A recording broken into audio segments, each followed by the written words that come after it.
I had a one-night stand and told him right away. He just said I want a divorce. I was making Daniel's favorite lasagna again, layering the cheese just the way he likes it when I caught myself thinking about how lucky I really am. 7 years together, married within the first year because we just knew we were meant to be. And here I am with this amazing husband who works so hard for our family. Daniel really is perfect in so many ways.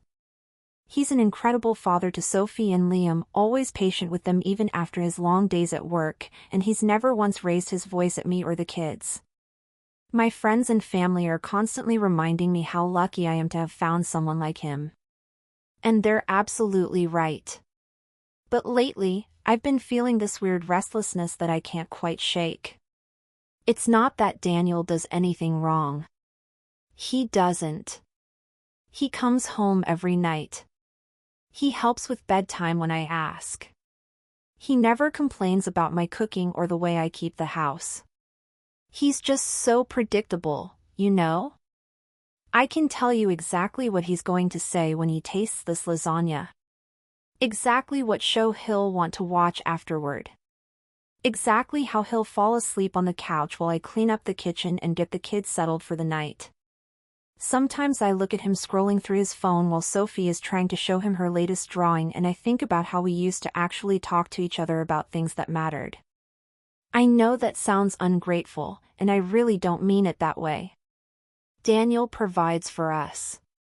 He's loyal. He's everything a woman should want in a husband. It's just that somewhere along the way, between the kids and the routine, and the endless cycle of work and sleep and weekend errands, I started feeling invisible, like I'm just part of the furniture in our perfectly organized life. When was the last time he really looked at me? Really saw me as more than just the person who manages the household and takes care of everyone's needs. The night of Emma's birthday party, I almost didn't go. Daniel was planning to stay home with the kids anyway, and I'd been looking forward to getting dressed up and having actual adult conversations for once. I even bought a new dress for the occasion. Nothing too crazy, just something that made me feel like myself again instead of just mom or Daniel's wife. When I showed it to Daniel before leaving, he barely looked up from his tablet. "Looks nice, babe. Have fun." That was it. No real compliment, no lingering look, just a standard polite response to everything I do. At the party, I decided to have a few drinks, which isn't really like me. Usually, I'm the designated driver or the responsible one, making sure everyone else gets home safely. But that night, I just wanted to relax and enjoy myself. Emma had invited a good mix of people. Some I knew and some I didn't. And the atmosphere was actually fun for once. No one was talking about school schedules or grocery lists or whose turn it was to take out the trash. That's when I noticed Ethan. He was a friend of Emma's from work, and he spent most of the evening talking to me. Actually talking to me, asking about my interests, my thoughts on things, making me laugh with stories about his travels. It had been so long since someone showed genuine interest in what I had to say that I found myself opening up more than I usually would. He complimented my dress, told me I had beautiful eyes, asked thoughtful questions about my life. When was the last time Daniel had asked me how I was feeling about anything? Ethan kept buying me drinks throughout the night, and I kept accepting them because I was having such a good time. He made me feel interesting and attractive and worth paying attention to. We talked about books, about places we wanted to travel, about dreams we had before life got so routine and predictable. He listened when I spoke, really listened, instead of giving me those half-hearted nods while thinking about something else entirely. As the night went on, I realized I was getting pretty drunk, but it felt so good to be the center of someone's attention for once. Ethan was being incredibly sweet, telling me how refreshing it was to meet someone as genuine and thoughtful as me. He said I deserved to be appreciated, that anyone could see I was special. When he suggested we go somewhere quieter to continue our conversation, I knew what he was really asking.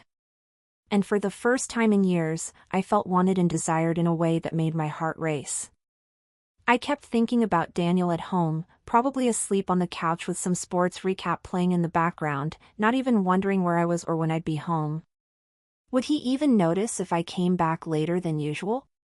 Would he ask me about my night or just assume it was the same as always? Ethan was looking at me like I was the most fascinating person in the room. And I couldn't remember the last time I'd felt that way with my own husband. So when Ethan suggested we leave together, I said yes. I told myself it was just conversation, just enjoying the attention of someone who actually saw me as a person instead of a function in their daily routine. But deep down, I knew where it was heading. And I didn't stop it.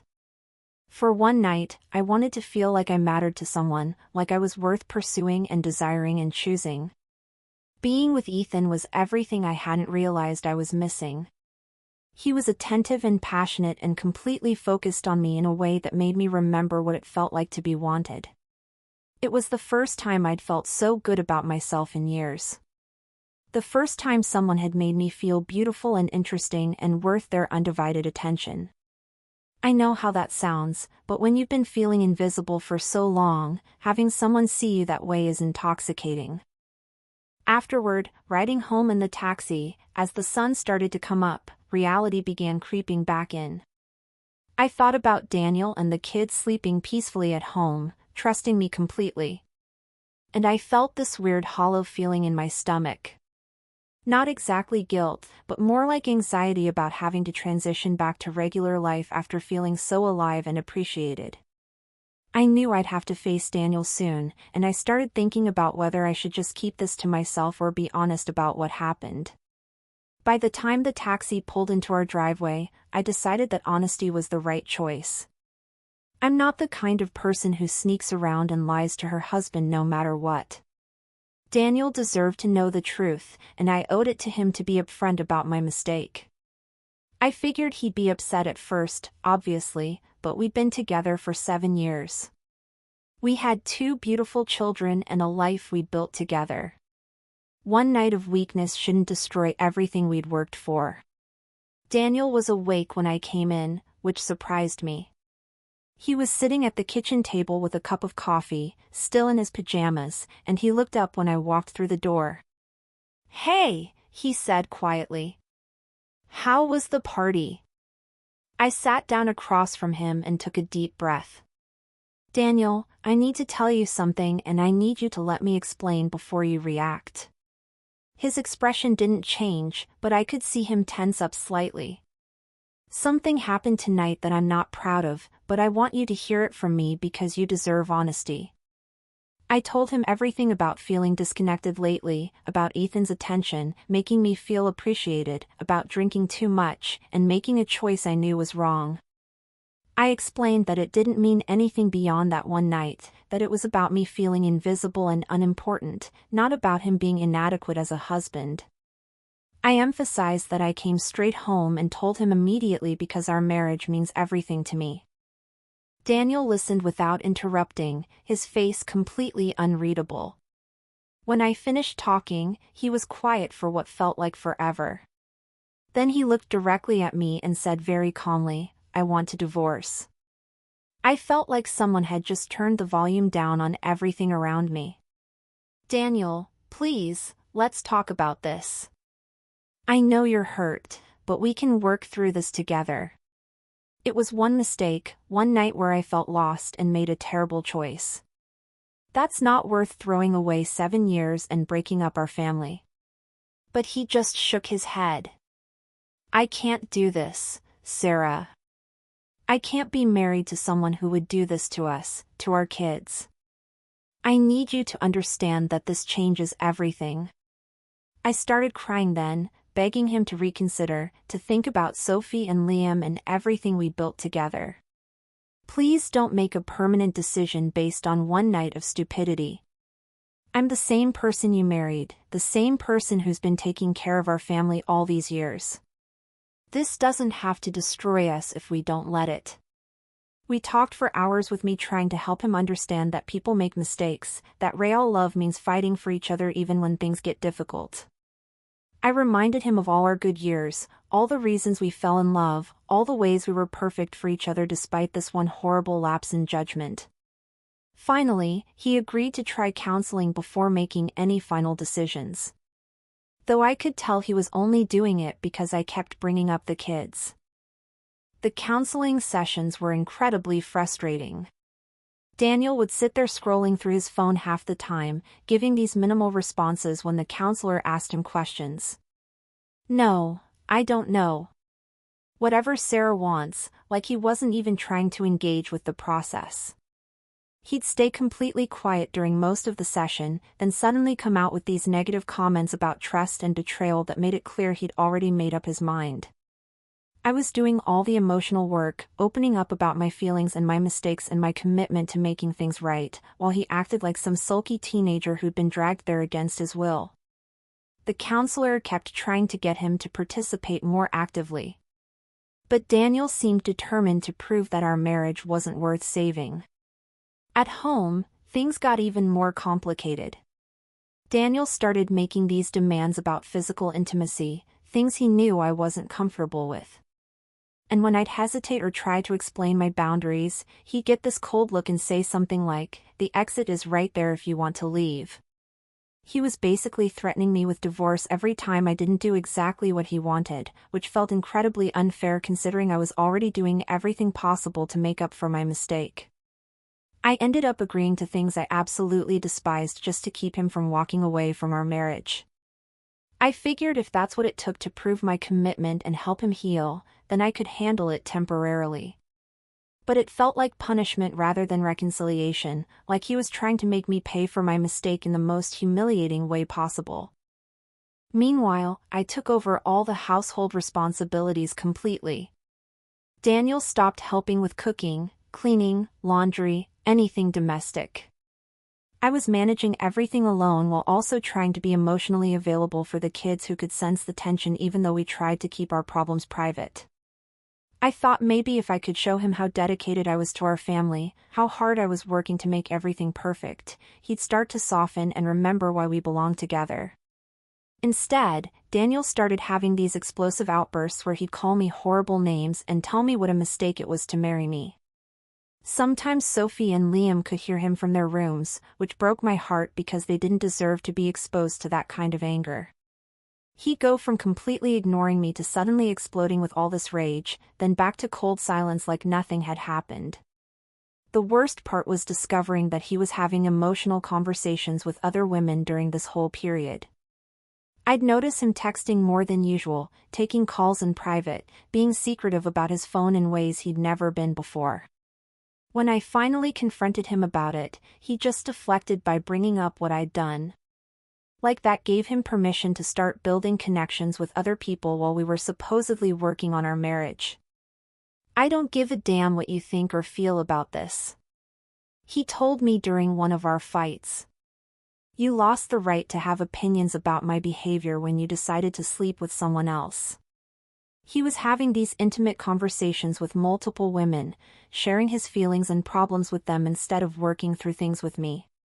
But somehow that was different because he wasn't physically cheating. The double standard was incredible. I made one mistake, one night where I felt appreciated and desired for the first time in years, and I was supposed to spend the rest of my life being punished for it. But he could emotionally connect with other women and threaten divorce whenever I didn't meet his demands. And that was just his natural response to being hurt. After more than a year of this cycle, the counseling sessions where he wouldn't participate, the sexual demands followed by threats, the outbursts and name-calling, the emotional affairs with other women, I realized that Daniel wasn't actually trying to save our marriage. He was just making me jump through hoops to prove some point about consequences and betrayal. So, I decided to try a different approach.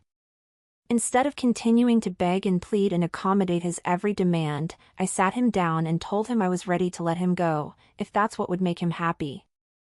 "I can see that you're miserable trying to get past this," I said. "Maybe we should stop forcing something that's causing us both so much pain." I honestly thought this might shock him into realizing what he was about to lose. After all, we had 7 years together, 2 beautiful children, and a life that everyone always told us was enviable. I figured once he faced the reality of actually ending our marriage, he'd remember all the reasons we belonged together. Instead, Daniel started crying, really crying, in a way I hadn't seen since his father died years ago. He hugged me and told me he still loved me with all his heart, that he loved our children more than anything, but that something was broken inside him that couldn't be fixed. He said he'd had plenty of opportunities to cheat over the years. Women flirting with him, chances to stray from our marriage, but that our family had always meant more to him than any momentary temptation. I always chose you and the kids, he said through his tears. Every single time I chose our family, but now I can't stop thinking about how easily you chose someone else, and it's eating me alive. I want to get past this, but I can't. Something inside me is just broken. We held each other and cried together. And for a moment, it felt like we might actually find our way back to each other. But then he pulled away and said he needed time to be single, to figure out who he was outside of our marriage, to explore his life without the weight of betrayal hanging over everything. I offered not to take anything in the divorce, no child support, even though he makes more money than me, anything to show him that this wasn't about material things or revenge. But his mind was made up. He's getting a lawyer within the week and he wants to move forward with ending our marriage officially. The thing is, I know Daniel better than anyone and I can see that he's still in love with me. This whole thing about being single and exploring his options is just his way of trying to heal from the hurt I caused. He needs time to remember who we were before that one terrible night changed everything between us. I've already decided that I won't date anyone else during the separation period. I'm not interested in meeting new people or starting over with someone who doesn't know our history. Daniel and I built something real together, something worth fighting for. And I believe that once he works through his feelings and realizes that everyone makes mistakes, he'll come back to our family where he belongs. People keep asking me how I'm handling everything, like they expect me to be falling apart or something. But honestly, I think everyone's being a little overdramatic about the whole situation. Yes, I made a mistake, and yes, it hurt Daniel deeply, but marriages survive infidelity all the time when both people are committed to working through their problems like adults. Daniel is going through his own process right now, dealing with feelings he's never had to face before. And I understand that he needs space to figure things out. But we have 2 children together, 7 years of building a life together and a connection that doesn't just disappear because of one night of poor judgment. I'm confident that once he experiences what it's like to be single again, once he realizes that what we had was special and rare, he'll come back ready to really work on our marriage. He'll see that I'm the same person he fell in love with, the same person who's been devoted to our family all these years, and that one mistake doesn't erase everything good we built together. The kids are handling the transition better than I expected. Sophie asks when Daddy's coming home, and I tell her he's just taking some time to think about grown-up things, but that he loves her very much. Liam is too young to really understand what's happening, which is probably for the best. Daniel still comes by to see them regularly, and he's as loving and patient with them as ever. That tells me everything I need to know about who he really is underneath all this hurt and anger. I've been using this time to work on myself, too.